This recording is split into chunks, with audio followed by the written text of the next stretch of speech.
नोरमा group, जो सोचता है वो करता है। आपके अपने सपनों का आशियाना।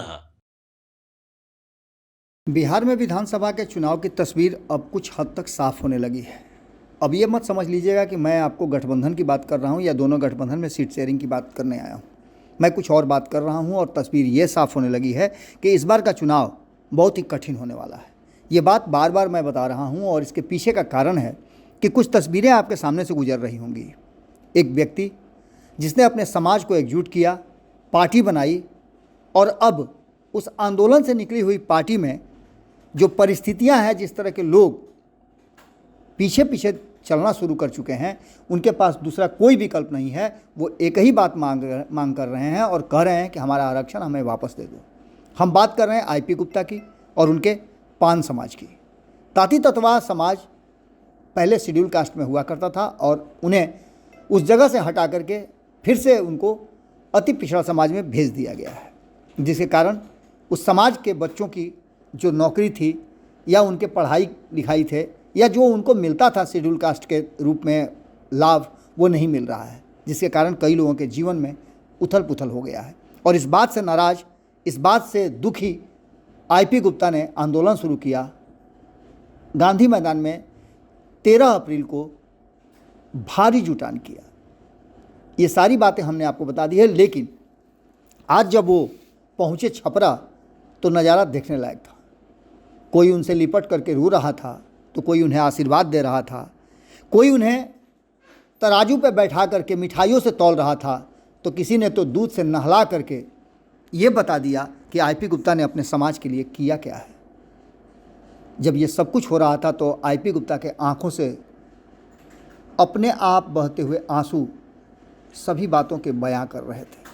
ये बता रहे थे कि पिछले 8-9 महीने से जो लगातार अपना सब कुछ छोड़ छाड़ करके, घर द्वार, परिवार, काम धंधा सब कुछ छोड़ करके आईपी गुप्ता ने अपने समाज के लिए, अपने लाखों लाख बच्चों के लिए जो कुर्बानी दी है, उसका नतीजा अब निकलने वाला है।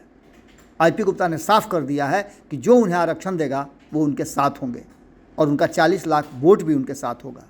ये बात और इसकी गवाही उनके समाज के लोगों ने आज छपरा में भी दे दिया। लगातार उनकी यात्रा चल रही है और इस आंदोलन की जो परिणति है वो साफ साफ दिख रही है। गांधी मैदान में भी जो हुजूम जुटा था वो बरसों तक याद रखा जाएगा और बरसों पहले तक इस तरह की कोई रैली नहीं हुई। ये भी बात अब लोग खुद ही कहते हैं। लेकिन अब जब अलग अलग जगहों पे आईपी गुप्ता को बुलाते हैं उनके समाज के लोग, तो और समाज के लोग भी उनके साथ जुड़ जाते हैं और उनको भी प्रेरणा मिलने लगी है कि अपने समाज को कैसे एकजुट किया जाता है, कैसे एजुकेट किया जाता है और किस तरह से अपने अधिकार की लड़ाई लड़ी जाती है। आईपी गुप्ता एक सामान्य सा इंसान जिसने एक इतिहास रच दिया है।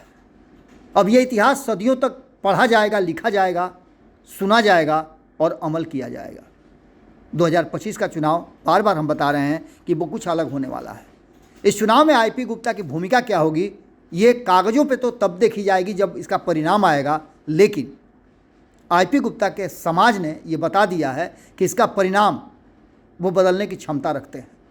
दोनों ही गठबंधन से लगातार आईपी गुप्ता को बुलावा आ रहा है। लगातार इंटरनली आईपी गुप्ता से अलग अलग राजनीतिक दल के नेता मिल रहे हैं, मुलाकातें हो रही हैं। कुछ तस्वीरें आती हैं, कुछ तस्वीरें नहीं आती हैं। इसका मायने ये नहीं है कि आईपी गुप्ता का जो वैल्यू है, उनके समाज का जो रुतबा है, वो कम हुआ है। आपको बता दें कि आईपी गुप्ता ने जो प्रण लिया है, उस प्रण के साथ उनके समाज के लोग जिस तरीके से हैं, जो तस्वीरें आप देख रहे होंगे, युवाओं में अलग का जोश है। तो बच्चे, उनके लिए अलग अलग, आपने देखा होगा कई तस्वीरें आपके सामने से गुजरी होंगी जिसमें बच्चे आईपी गुप्ता बन करके अपने अपने क्षेत्र में अब ड्रामा भी प्ले करने लगे हैं और अपने आरक्षण की चाहत, अपने आरक्षण की ज़रूरत को लोगों तक बताने भी लगे हैं। विभिन्न माध्यमों से, सोशल मीडिया के माध्यम से लोग अपनी अपनी बातें रखते हैं।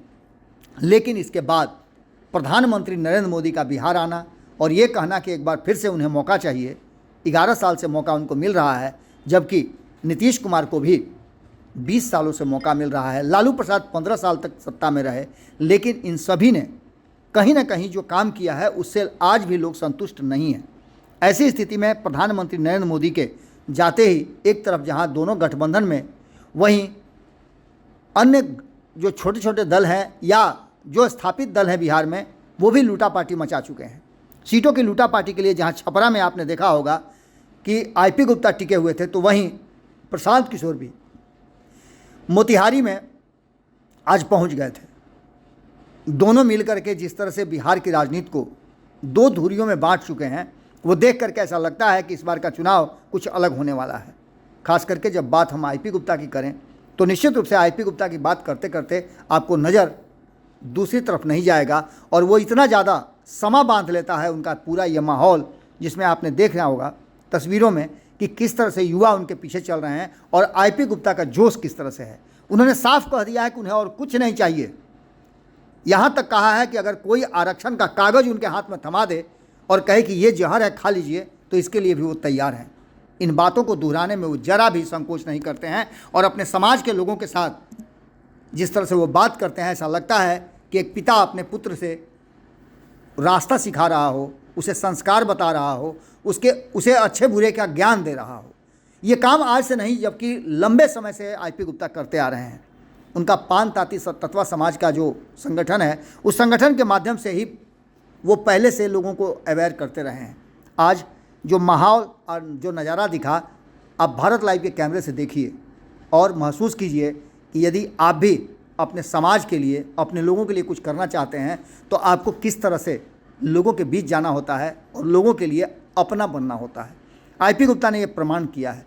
हम आईपी गुप्ता का एक छोटा सा क्लिप है जो उन्होंने आज, बड़ा भाषण तो नहीं लेकिन छोटा भाषण आपको सुनाते हैं। सुनिए उन्होंने क्या कहा और किस तरह से उस भीड़ का हिस्सा बन करके आईपी गुप्ता नारा लगाते हैं।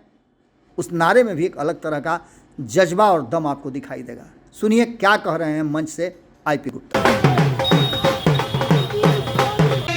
गर्दन कट जाए, बर्बाद हो जाए, मेरा घर बिक जाए, आईपी गुप्ता को थोड़ा झुकेगा। अगर मौत भी आता है तो मैं जमराज से कहूंगा कि रुक यार, आरक्षण आना बाकी है, अभी लौट चल लड़ता रहूंगा।